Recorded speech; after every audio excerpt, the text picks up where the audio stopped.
Picture this. You're standing at the counter of your regular compost supplier, the same place you've been buying supplies for your landscaping business for 5 years. The familiar face of Ashley, the salesman, looks up at you with a casual question that suddenly feels loaded with consequence. Is that your truck out there? In that split second, a battle rages in my mind. Should I protect my image? Should I lie to avoid embarrassment?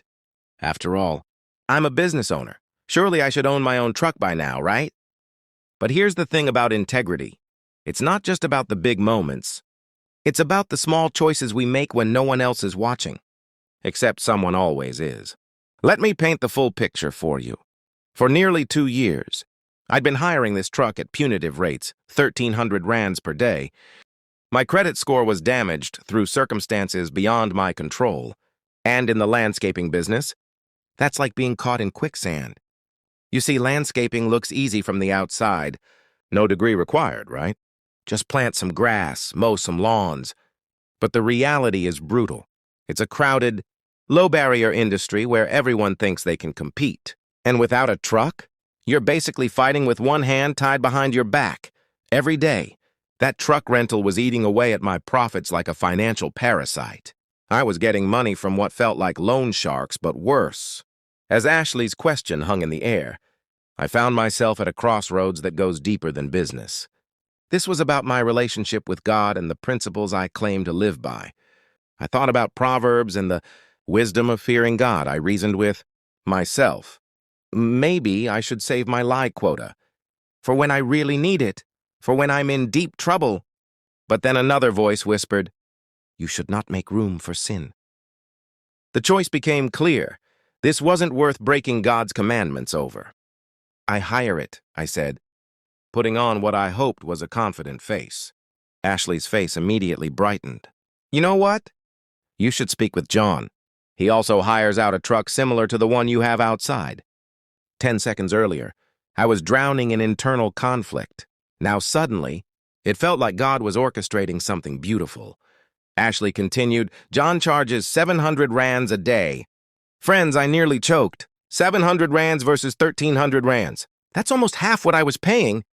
Now, as someone who's learned the dance of negotiation, I kept my poker face. Inside, drums were rolling. But outwardly, I played it cool. "How much do you pay?" Ashley asked. Another moment of truth. Another chance to lie, to play the game, to lowball for advantage. Again, I chose honesty. It cost me 1,300 rands. I could see the surprise in his eyes. He knew I was getting a raw deal. Playing the shrewd businessman, I casually mentioned I'd speak with John next time I came by for supplies. No desperation showing, just professional interest. But here's where it gets miraculous, friends. As I walk toward my hired truck, who do I bump into? John himself! It was supposed to be a holiday. The company only keeps one salesperson on duty during holidays. John wasn't even supposed to be there. But here he was. I pondered. Maybe this was a confirmation God was indeed behind this opportunity. "I thought you were off today," I said.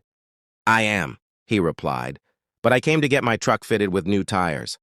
The very truck he was talking about, his rental truck, was right, there to be taken for service. It seems everything was being perfected for my benefit.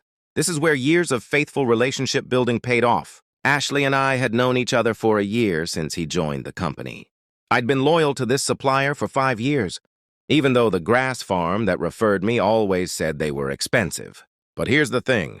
I never thought they were that expensive. They have the best compost in Cape Town, and they load me generously, while other suppliers give you exact cubic measurements that barely cover the ground. This company's generosity helps me build a reputation for value, for your money, quality, and quantity with my clients. Lesson learned.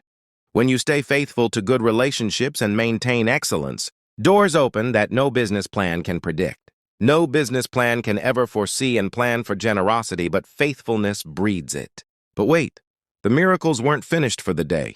A few hours later, my client called with an additional request. He wanted help installing mesh wire to keep moles out of his newly laid grass. This wasn't simple work. It required digging half a meter down, 50 centimeters wide, working around existing irrigation pipes that I had originally installed. Now, this client was young and shrewd. He knew how to negotiate hard bargains. So I employed the Proverbs 2014 strategy. The buyer says, "It is nothing, it is nothing." But when he goes away, he boasts. I carefully built my case, explaining the complexity, the precision required, the risk to existing systems. And for once, he didn't negotiate down my additional fees. That additional work perfectly covered the holiday pay for a certain staff member, a new father who needed extra income.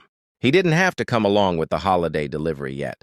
I invited him along to earn extra holiday pay to help with new baby expenses. Miraculously, his pay, instead of coming out of my profits, God suddenly made it come from that unexpected opportunity. The lesson? When you walk in integrity and seek God's kingdom first, He doesn't just meet your needs. He orchestrates situations where everyone wins. Friends, here's what I've learned about financial miracles. They're always around us, daily. But it's the decisions we make that set them in motion or leave them dormant. Truth-telling opens doors that deception slams shut. Relationship building creates networks of opportunity that pure business strategy can't match. Excellence in small things builds reputation for bigger opportunities. Integrity under pressure positions you for God's favor. If God can orchestrate cheap truck rentals, unexpected meetings, and bonus work for a small landscaper in Cape Town, what can He do for you? The question isn't whether God wants to bless you, it's whether you're positioning yourself to receive those blessings through integrity. Excellence and faith. Challenge for this week. Next time you face a choice between convenience and integrity, between image and truth, choose the harder right path. Watch how God moves in the space your honesty creates. What's your financial miracle story? Drop a comment below and share how integrity opened doors in your life. Don't forget to like this video if it encouraged you and subscribe for more real stories of God's faithfulness in everyday business and finance. Remember, we're all God's children. If He can do it for me, He can do it for you. Like, share, and subscribe.